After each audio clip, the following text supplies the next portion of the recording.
In 1550, Spain ruled the most powerful empire on earth by 1600.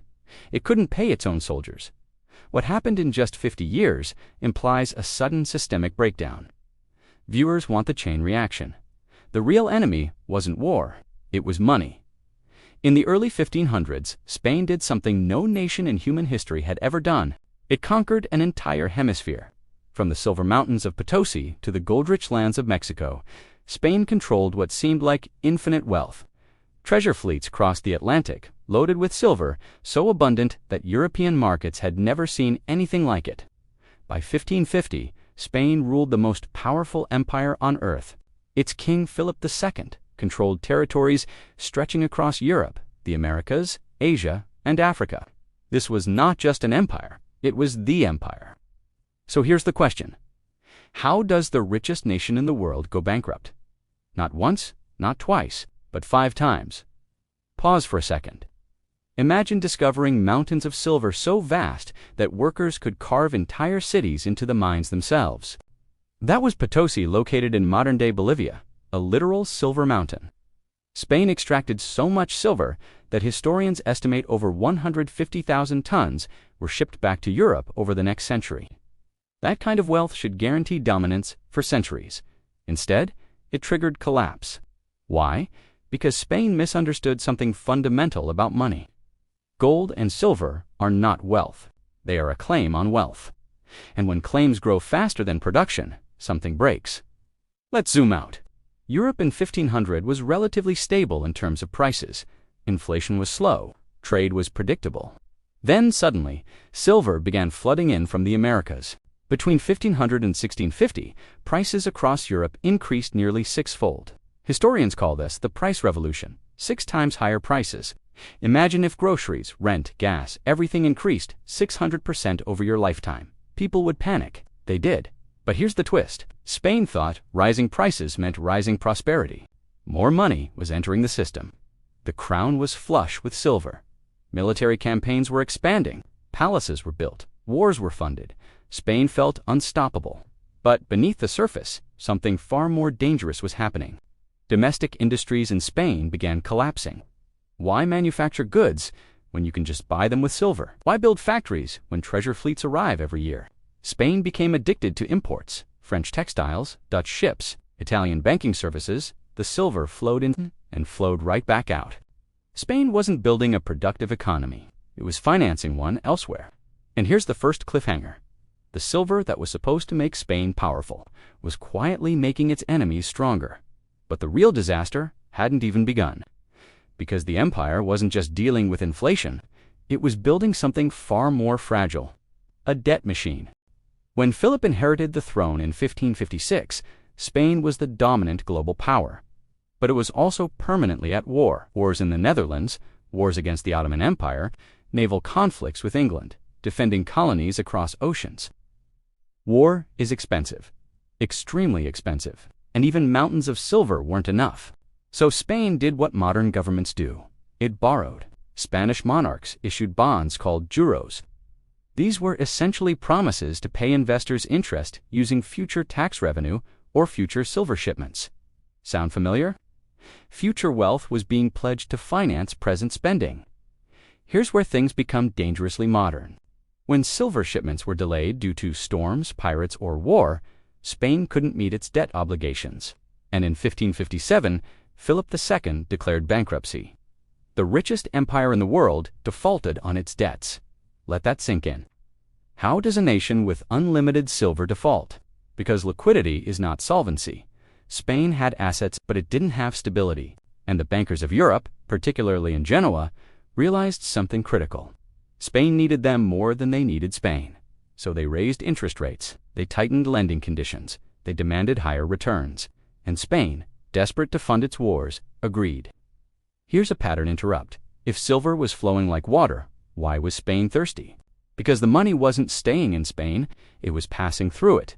Inflation eroded purchasing power. Imports drained silver abroad. Debt payments funneled treasure into foreign banks. Spain became the world's largest silver distributor, but not its wealthiest economy. And things got worse. The constant flood of silver distorted European markets.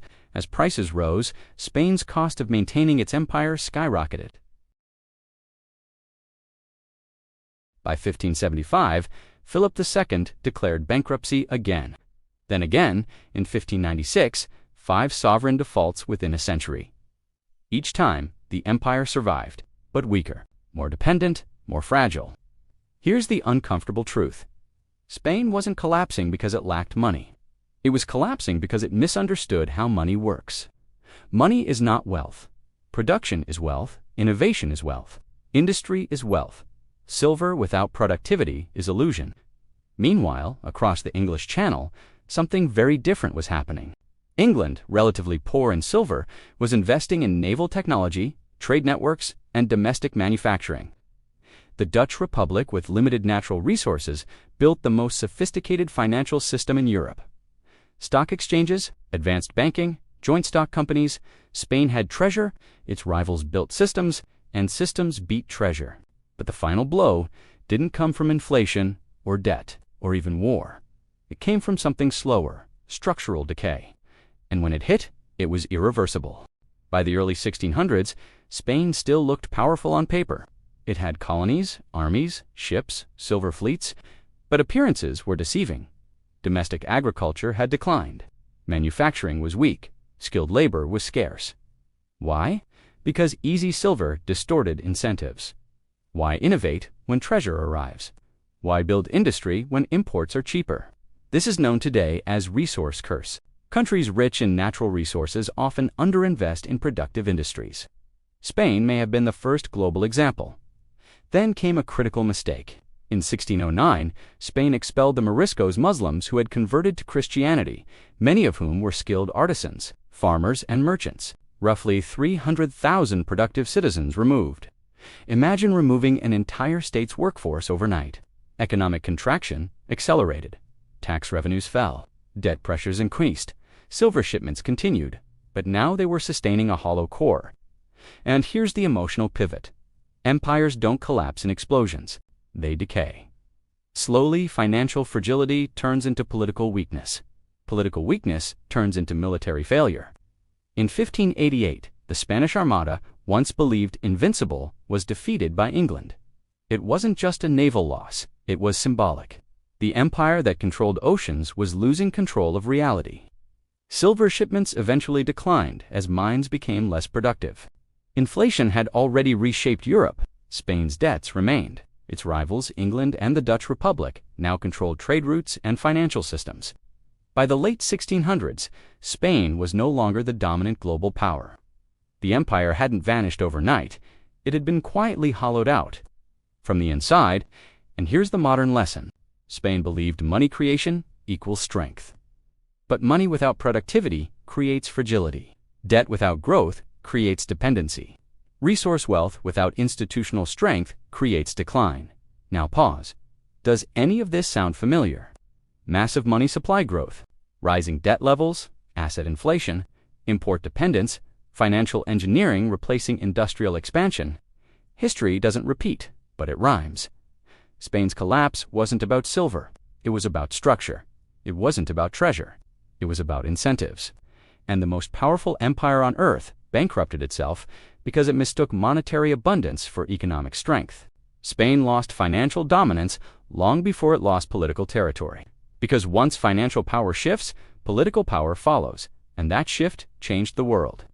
The center of financial gravity moved north to Amsterdam, then later to London, and eventually to the United States. Which brings us to something far more uncomfortable. Spain didn't just lose wealth, it lost control of the global financial system. And whoever controls the financial system controls the rules. In our next breakdown, we examine how the United States, without conquering half the world, quietly positioned itself at the center of global finance, not through silver, but through institutions, through currency dominance, through system design. Because the real lesson from Spain is this: empires fall when they confuse money with power, and they rise when they understand the system behind it. If you found this analysis valuable, I highly recommend watching the next video on your screen. How America quietly took control of the global financial system. It connects directly to everything we discussed today and explains how financial dominance replaced territorial empires. Click that video now, because history doesn't just explain the past, it reveals the future. And once you understand how Spain fell, you'll never look at modern finance the same way again.